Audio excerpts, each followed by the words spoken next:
Madam Speaker, the focus of my speech today is on understanding and addressing employment insecurity. Madam, this year's budget statement acknowledges that businesses are facing difficult and uncertain conditions. To this end, we see the continuation of some existing schemes to support businesses, such as the Wage Credit Scheme and an extension of the Special Employment Credit, which provide a modest offset for wages paid to Singaporeans. While these measures benefit employers and employees still on the payroll, the painful reality is that there is a significant proportion of Singaporeans who have lost their jobs or are at risk of losing their jobs. What is the size of this problem? The Minister said that unemployment remained low at 1.9%, but this percentage included foreigners in the computation. What about unemployment among Singaporeans? According to the Labour Market Report issued by the Ministry of Manpower last month, unemployment among Singaporeans rose to 3% in December, meaning that more than 58,000 Singapore citizens were out of work. As for long-term unemployment among residents, or those who had been searching for work for more than 25 weeks, for the whole of 2015, there were 12,700 residents in this predicament. The report further noted that among those made redundant and sought to re-enter the workforce, only about half of them were able to do so within 6 months. These figures paint a worrying picture, but in all likelihood underrepresent the problem. This is due to the definitions adopted in compiling the data. While the definitions used are in line with international norms, it is useful to elaborate briefly on why unemployment statistics likely underrepresent the employment landscape. First, a person is considered unemployed only if he is out of work and actively searching for work. If a job seeker is unable to find work and decides to give up the job search or to go into training, he is not considered unemployed. In addition, a person is considered employed in Singapore so long as he has worked for just 1 hour in the period in question. Thus, a general manager who loses his job and works just 5 hours per week at a fast food chain counter is considered employed and off the unemployment statistics. Clearly, the plight of this general manager deserves attention. One of my residents recently shared with me his worries about employment insecurity. Some of his friends in their early 40s had recently lost their jobs. They had decided to dumb down their expectations and found jobs in other industries, but the reduced pay was insufficient to meet their commitments, leading some of them to become Uber taxi drivers to supplement their income. Such persons are not captured in our statistics, but are these displaced workers not worthy of attention? What stress befalls a breadwinner who loses his job at a stage of life when he has to support children or elderly parents, service a mortgage, and more? These stresses, in turn, have ripple effects on the quality of family life and the ability of children to concentrate on their studies. Madam, it is time for the government to put in more effort to measure underemployment. Unlike unemployment, which refers to the extreme situation of a total lack of work, measuring underemployment will indicate to what extent a person is suffering from a partial lack of work. According to the International Labour Organization, or ILO, measuring underemployment is increasingly relevant for industrialized countries. The ILO noted that many countries were facing changes in the employment situation, labour market flexibility, and the rise of various forms of non-standard employment. Thus, new situations have emerged that can be regarded as underemployment.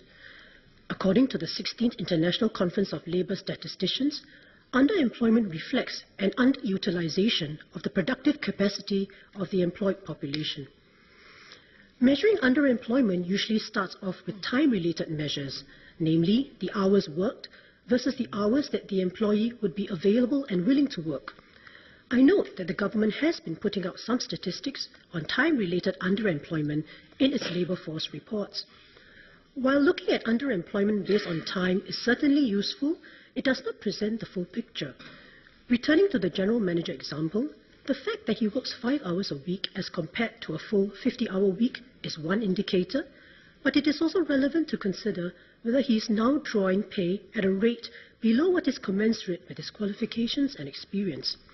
A person's earning potential is just as relevant as the hours spent at work. In order for us to better understand the phenomenon of underemployment in Singapore, I call on the government to do the following. First, the government can use the existing data it already collects and publish headline numbers showing not just unemployment. The headline numbers should include time-based underemployment and the numbers of demoralized workers, meaning those who have given up looking for work and hence drop out of the unemployment statistics.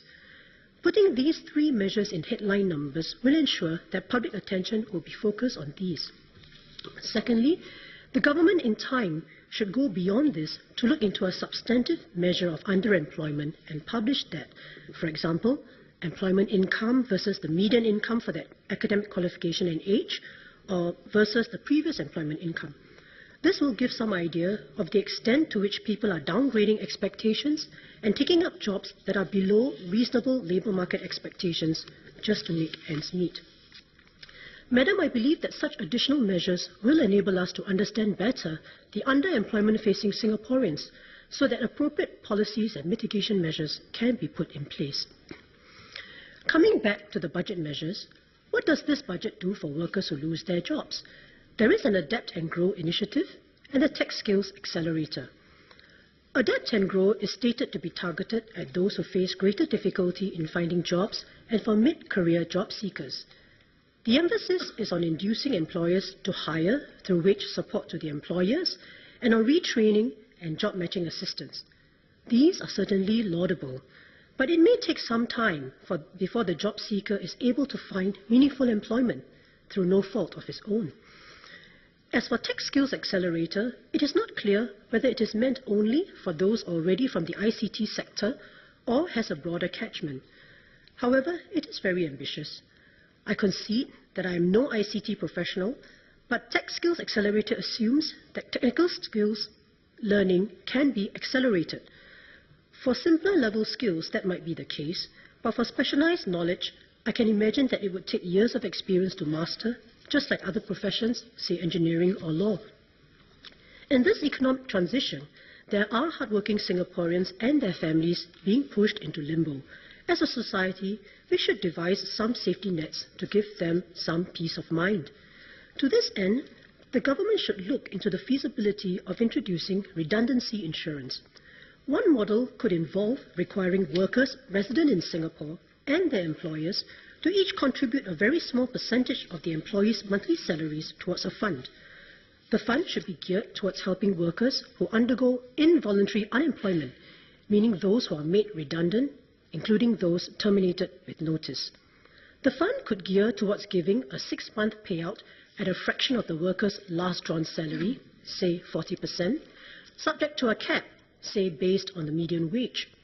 Such a modest scheme of limited payouts which end after 6 months will send a clear signal that only a temporary buffer is being provided, incentivizing the worker to actively prepare to earn his own income again. Madam, such redundancy insurance has benefits for both the individual and society. For the individual, he will seamlessly have recourse to this buffer, which he contributed to. He may not need to queue up at a social assistance agency and tap on public monies. He also need not grab the first job opportunity that comes along, but be able to take a bit of time to hold out for a suitable job, enabling a better employee-to-job fit and sustainability. Madam, this budget emphasizes the need for innovation, which in turn requires people to feel secure. As pointed out by the panelists at the Economic Society of Singapore Post-Budget Roundtable, better cushions for the unemployed will also encourage more people to venture out on their own and become entrepreneurs, an essential element of an innovative society. Madam, economic restructuring and downturns from time to time will result in redundancies. It is also inevitable that if we succeed in our productivity and automation drives, people will be displaced from their jobs. We should devise a feasible scheme to tide our fellow citizens through these difficulties. Thank you.